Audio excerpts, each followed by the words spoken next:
நம்மளோட சுவாமியை பற்றின ஒரு சூப்பரான அப்டேட்டுங்க. இது வந்து எனக்கு ஞாபகமே இல்லை. ஆனால் ஒரு ஃபேன் பேஜில் இருந்து தான் பார்த்தேன். சூப்பரான ஒரு அப்டேட் இது வந்து. எனக்கு தெரிஞ்சு டீம் விகா அதை நான் பார்க்கவே இல்லைங்க. இல்லாட்டி நான் அதையும் அதில் இருக்கா என்னன்னு கண்டுபிடிச்சிருப்பேன். இது டீம் விகாவில் இல்லை, வேற ஒரு ஃபேன் பேஜில் இருந்து தான் நான் பார்த்தேன். என்னன்னு சொல்லி பார்த்தீங்க அப்படின்னா, நம்ம சுவாமி வந்து தமிழ் சீரியலுக்கு, அதாவது விஜய் டிவிக்கு வந்து ஒரு சீரியல், அதாவது காற்றுக்கென்ன வேலின்ற சீரியல் மூலமாக தான் நமக்கு அவரை தெரியும்.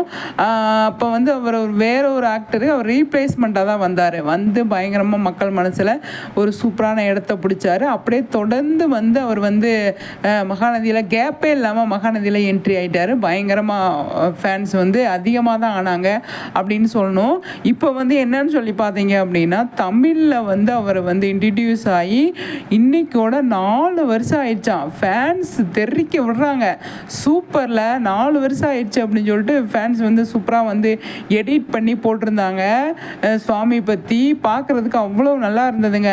அடாடா, நமக்கு இது தோணாமல் போயிடுச்சு, நம்ம இதை யோசிக்கவே இல்லையே அப்படி. நம்ம இப்போ கரண்ட்டில் வந்து என்ன போயிட்டுருக்கு அப்படிங்கிறத நம்ம பார்க்குறோம். பின்னாடி நம்ம வந்து பார்க்கல.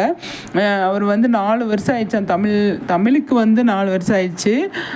ரொம்பவே சந்தோஷமாக இருக்குது. அப்போ இருந்து பயங்கரமாக வந்து அதாவது அப்பில் தான் இருக்கார், டவுன்லேயே கிடையாது அப்படின்னு தான் சொல்லணும். அந்தளவுக்கு நம்ம சுவாமி வந்து கடுமையாக உழைக்கிறாரு, நல்லா செம்மையாக வந்து பண்ணிகிட்ருக்காரு அப்படிங்கிறதுல எந்த ஒரு டவுட்டுமே கிடையாது இல்லையா? அவ்வளோ சூப்பருங்க.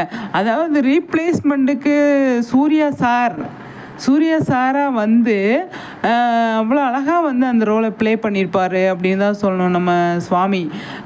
அந்த அதாவது விட்டு போனாங்க இல்லையா, ரீப்ளேஸ்மெண்ட்டுக்கு போனாங்க இல்லையா, அவங்கள மறக்கடித்தது நம்ம சுவாமி தான். இப்போயுமே வந்து பார்த்திங்க அப்படின்னா மகாநதியில் இருந்த ஆர்டிஸ்டெல்லாம் மறக்கடிச்சிட்டு இவர் தான் முன்னாடி வந்து நிற்கிறாரு. அந்த மாதிரி ஒரு கேரக்டரை சூஸ் பண்ணி நம்ம சுவாமி வந்து பண்ணுறாரு. அது ரொம்பவே எனக்கு ரொம்ப பிடிச்சிருக்கு. அவ்வளோ அழகாக இருக்குது அப்படின்னு தான் சொல்லணும். 4 வருஷன்றது ரொம்பவே சந்தோஷமாக இருக்குங்க.